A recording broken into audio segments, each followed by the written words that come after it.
welcome to the Connected Media Europe studio at BVE 2018. I'm joined by Andrew Brown, VP of Sales for Theo Technologies. Andrew, the video market is incredibly dynamic. It's fast changing, so much going on. How is Theo Technologies responding to that? Look, I think one of the aspects of video is, for a long time we talked about OTT and IPTV. So the whole gap between functionality and video quality has really morphed. There's no longer that distinction. And as a result of that, I think one of the aspects is that the video streaming technology and the infrastructure is almost becoming commoditized. So it's no longer in the realms of only the telco companies or only the broadcasters. Now, anyone with an aspiration and with content can realistically deliver video services. So this is really interesting from an industry perspective, because suddenly the boundaries are almost reduced to nothing. Yes. But it also means at the front end, there's a hell of a lot more complexity. So whereas before it was one operating system to one advertising selection server or whatever else, now it's a universal capability, yet still analytics is required and DRM is required, etc. So it brings up a whole gamut of new challenges. So we, as a company, Theo Technologies has actually recognized that and seen that we need to somehow demystify this whole complexity. How do we make it as easy as possible to deliver the same level of quality regardless of the device a user happens to be using at the time?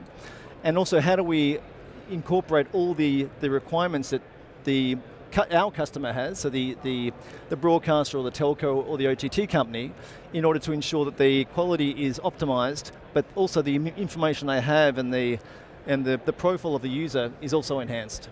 So your solution, or part of the solution, is Theoplayer. It's got universal player attributes, capabilities. Tell us more about that.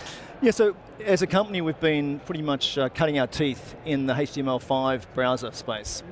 So we've been in that domain for about four or 5 years now.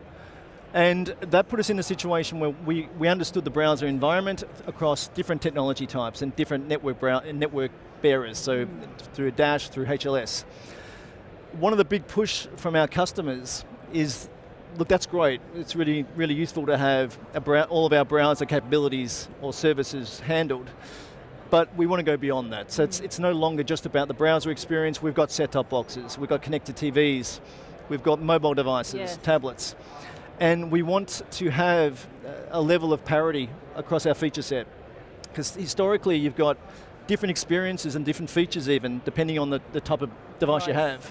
And that's okay, but it means it's very siloed, whereas this whole personalization of device or personalization of service means consumers kind of expect now that they can access whatever they want, anywhere they want, via any device. And that's where the universal player sort of kicks in.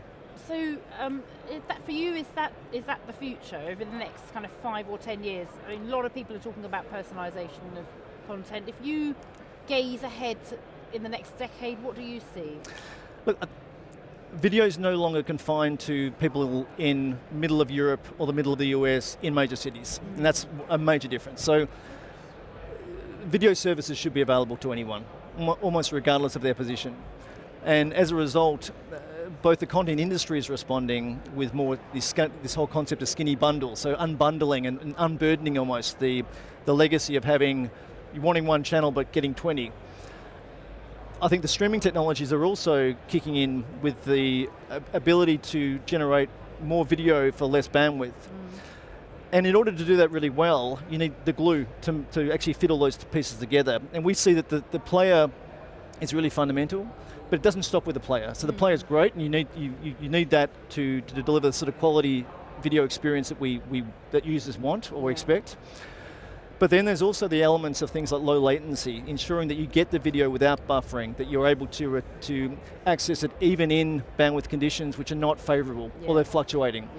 So as a company, we're doing a whole lot of work in the player, but also related areas like streaming technologies and how to optimize that, how to generate basically more from less. So it's hard to say what happens in 10 years. This is such a dynamic space, as you mentioned, but we try to be at the coalface of where these changes occur. And we really take a lot of the guidance from our customers as well and ensure that's incorporated within the product and where it's going. Well, it's always great to have someone at the cutting edge in our studio. Wish Theo Technologies the best over the next few years. Thank you very much. We hope you'll come back and tell us how it's all going in a year's time. Look forward to it.